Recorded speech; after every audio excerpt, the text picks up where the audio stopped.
प्रधानमंत्री किसान सम्मान निधि के रूप में 3,90,000 करोड़ रुपया किसान के खाते में डाले गए, और शायद यूपी का बता रहे थे शाही जी 90,000 करोड़ के आसपास सीधे किसान के खाते में डाले गए। अभी एक नहीं, अनेक योजनाएं, इनसे लागत भी कम होती है, नुकसान की भरपाई भी होती है, एमएसपी पे खरीदी भी करते हैं। लेकिन एक बात मैं भी हाथ जोड़ के कहना चाहता हूं, अपने पास जमीन छोटी छोटी है।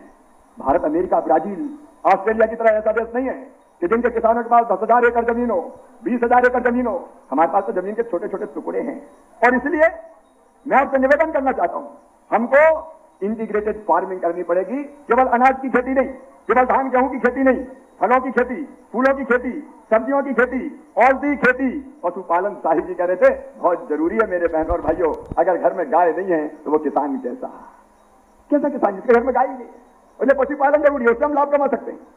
दूध के उत्पादन से हम लाभ कमा सकते हैं। मधुमक्खी पालन, जिनकी रुचि है वो मछली पालन, बकरी पालन, कृषि वानिकी। मैं एक मॉडल बना रहा हूं इंटीग्रेटेड फार्मिंग का, कि जिसमें हर महीने किसान को आमदनी हो, साल में 2 बार नहीं, हर महीने। उस पर काम चल रहा है, तेजी से हम काम कर रहे हैं इंटीग्रेटेड फार्मिंग पर, और वो जल्दी पूरा करके उत्तर प्रदेश सरकार को भी हम देंगे, ताकि एक साथ कई गतिविधियां करके मेरा किसान फायदा उठाए, लाभ कमाए। एफपीओ के माध्यम से अकेला किसान नहीं, किसानों का समूह बने, क्योंकि अकेला किसान सामान अगर खाद बीज खरीदे जाता है तो परेशान होता है, कोई फसल पैदा हो देता है, कर लेता है तो बेचने में तकलीफ जाती है। और इसलिए अकेला किसान नहीं, किसान इकट्ठे हो जाएं, समूह बना ले, 100 किसानों का, 200 किसानों का, 500 किसानों का, 1000 किसानों का, और समूह बना के वो चीजें खरीदे भी जो खेती के काम में लगती है, और फिर बेचने भी सामूहिक रूप से जाए। मार्केटिंग, पैकेजिंग, ब्रांडिंग, कई तरह की चीज हो सकती है। कृषि के उत्पाद से कई नई नई चीजें भी बना सकते हैं, उस पर भी हम तेजी से काम कर रहे हैं। खेती का पैटर्न हमको बदलना पड़ेगा मेरे किसान भाइयों। उसको भारत सरकार राज्य सरकार के साथ मिलकर बहुत गंभीरता से और बहुत गहराई से काम कर रही है। प्राकृतिक खेती भी जरूरी है। ये धरती केवल हमारे लिए नहीं है, ये धरती आने वाली पीढ़ियों के लिए भी है। अगर एक सीमा के बाद ज्यादा खाद का उपयोग किया, कीटनाशक का उपयोग किया, तो ये धरती बीमार हो जाएगी, और धरती बीमार हो गई, मिट्टी बीमार हो गई, तो हमारे आने वाली पीढ़ियों के लिए फसल कैसे पैदा करेगी। इसलिए मेरे भाइयों और बहनों, पूरी खेती की बात मैं नहीं कर रहा, लेकिन खेती के टुकड़े पर प्राकृतिक खेती जरूर करना। प्राकृतिक कृषि का मिशन लॉन्च किया हुआ आपने, और देखो किसान और गांव की जिंदगी बदलने के लिए कितने तरह की योजनाएं। ग्रामीण विकास विभाग मेरे पास है, भाई कमलेश पासवान यहाँ बैठे हैं। मेरी बहनों, मैं तुमसे निवेदन करना चाहता हूं, मोदी जी का संकल्प है, और किसानों के लिए भी मैं कह रहा हूं, कोई गरीब कच्चे घर में नहीं रहेगा। प्रधानमंत्री आवास योजना के तहत 4 करोड़ घर हिंदुस्तान में हमने बनाए हैं, और जो कच्चे घरों में रह रहे हैं वो साफ सुन लें। प्रधानमंत्री आवास योजना के अंतर्गत पक्के मकान बनाने के लिए हमने नया सर्वे किया है। उत्तर प्रदेश में वो सर्वे सफलतापूर्वक हुआ होगा, और उस सर्वे के आधार पर जिन जिन के कच्चे घर हैं उन सबको पक्का मकान बनाने के पैसे दिए जाएंगे। कोई झोपड़ी में नहीं रहेगा, कोई कच्चे घरों में नहीं रहेगा। मेरे बहनों और भाइयों, बताओ सबका कच्चा मकान होना चाहिए कि नहीं? जोर से बोल के बताओ, होना चाहिए कि नहीं? और इसलिए संकल्प है हर गरीब पक्के मकान में रहे। प्रधानमंत्री आवास योजना का अगला चरण हमारा बहुत जल्दी इसी साल हम शुरू करने की कोशिश करेंगे, और उसमें भी कई शर्तें हटा दी है। पहले प्रधानमंत्री आवास योजना में अगर किसी के पास मोटरसाइकिल होती थी तो वो मकान के लिए पात्र नहीं होता था। जिसके पास तो मोटरसाइकिल है, 2 व्हीलर है। अब आप बताओ, मोटरसाइकिल के बिना कोई रहता है क्या? अरे रहता है क्या? हर एक के पास गाड़ी है। अब अगर मोटरसाइकिल 2 व्हीलर होगा तो अभी प्रधानमंत्री आवास योजना का घर दिया जाएगा, चिंता मत करना। पहले एक शर्त और लगाई थी कि फोन अगर किसी के पास है तो मकान नहीं देंगे। अब इस डिब्बे के बिना तो काम चलता ही नहीं है। गांव में रहने वाला भी हेलो हाय कैसे हो, इसके बिना काम चलता है क्या? वो शर्त भी हटा दी है। कोई चिंता, हमने तय किया है कि अगर हमारे किसानों के पास 5 एकड़ तक असिंचित जमीन होगी और 1 हेक्टेयर तक सिंचित जमीन होगी, उनको भी प्रधानमंत्री आवास योजना का मकान दिया जाएगा। क्योंकि दिनों रात मेहनत करने वाले किसान भी तो मकान की पात्रता रखते हैं। और इसलिए हम रहे जो बचे हुए गांव हैं उनमें सड़कें भी बने, मकान भी बने। और मेरी बहनों, एक काम और कर रहे हैं हम प्रधानमंत्री जी के नेतृत्व में, यूपी में भी चल रहा है। कोई बहन गरीब नहीं रहेगी, दीदियों को लखपति दीदी बनाना है। और ये मैं मजाक नहीं कर रहा हूं, ये वैसे वैसे नहीं कर रहा हूं।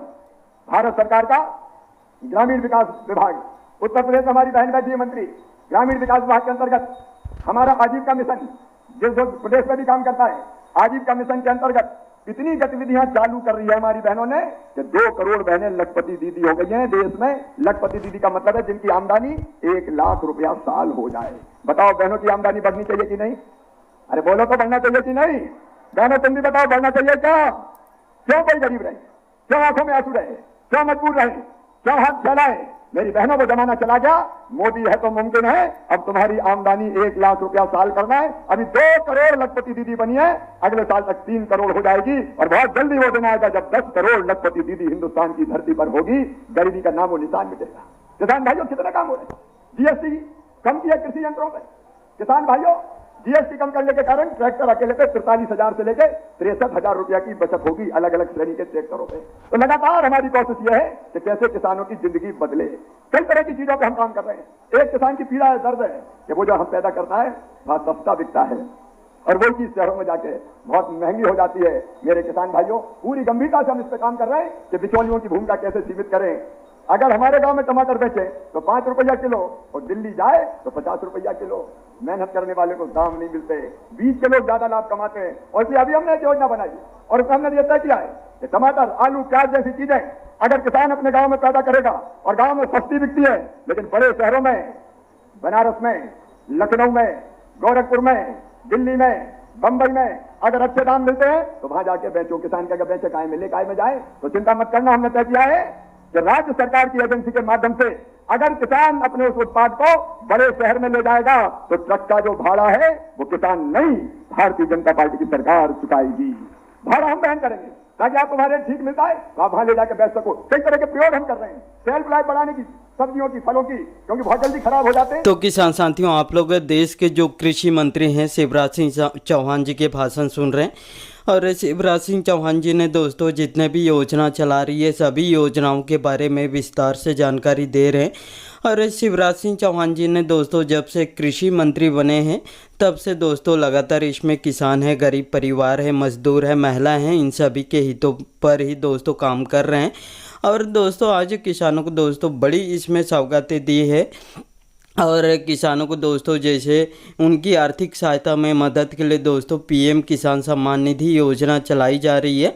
और जिस भी राज्य में दोस्तों डबल इंजन की सरकार है उस राज्य के किसानों को दोस्तों इसमें डबल फ़ायदा हो रहा है। इसमें जो केंद्र सरकार द्वारा किसानों को अलग से जो पीएम किसान सम्मान निधि योजना का लाभ दे रहे हैं, वही दोस्तों राज्य सरकार द्वारा किसानों को अलग से लाभ दे रहे हैं। जिस भी राज्य में दोस्तों डबल इंजन की सरकार है उस राज्य के किसानों को दोस्तों डबल फ़ायदा हो रहा है।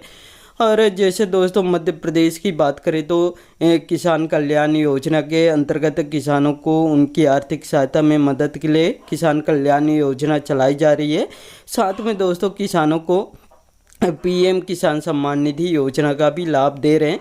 वही छत्तीसगढ़ में दोस्तों बात करें तो किसानों को जो राज्य सरकार द्वारा इसमें जो भूमिहीन कृषि मजदूर योजना के तहत किसानों को इसमें सालाना 10,000 रुपये दे रहे हैं। वही दोस्तों पीएम मोदी ने किसानों को पीएम किसान सम्मान निधि योजना के अंतर्गत किसानों को 2-2 हज़ार रुपये अलग से दे रहे हैं।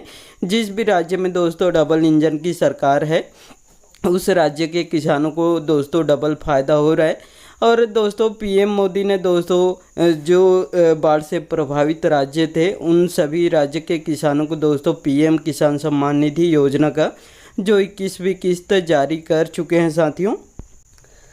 और जितने भी बचे हुए किसान हैं जिनको पीएम किसान सम्मान निधि योजना का जो 21वीं किस्त नहीं मिला है उन सभी किसानों को भी बहुत जल्द इसमें पीएम किसान सम्मान निधि योजना का 21वीं किस्त मिलेगा साथियों। और इसमें सभी राज्य का लिस्ट भी जारी हो चुका है। लेकिन दोस्तों जो बाढ़ से प्रभावित राज्य थे जैसे जम्मू कश्मीर हो गया, पंजाब हो गया, उत्तराखंड हो गया, ऐसे राज्य के किसानों को दोस्तों पीएम किसान सम्मान निधि योजना का जो 21वीं किस्त मिल चुका है। लेकिन जिन भी राज्य के किसानों को नहीं मिला है उन सभी किसानों को वेट करना है। इसमें पीएम मोदी ने बहुत जल्द जारी कर देंगे पीएम किसान सम्मान निधि योजना का और इसमें तैयारी भी चल रहा है साथियों। दीपावली के बाद ही दोस्तों किसानों को पीएम किसान सम्मान निधि योजना का जो 21वीं किस्त देखने को मिल सकता है, जारी करेंगे पीएम मोदी ने। हालांकि दोस्तों अभी तक कोई भी इसमें ऑफिशियल नोटिफिकेशन या घोषणा पीएम मोदी ने नहीं की है, लेकिन दोस्तों जैसे दीपावली के बाद ही दोस्तों किसानों को मिल सकता है। और दोस्तों किसानों की आर्थिक सहायता में मदद के लिए दोस्तों पूरी तरह से काम कर रहे हैं इसमें केंद्र सरकार, राज्य सरकार।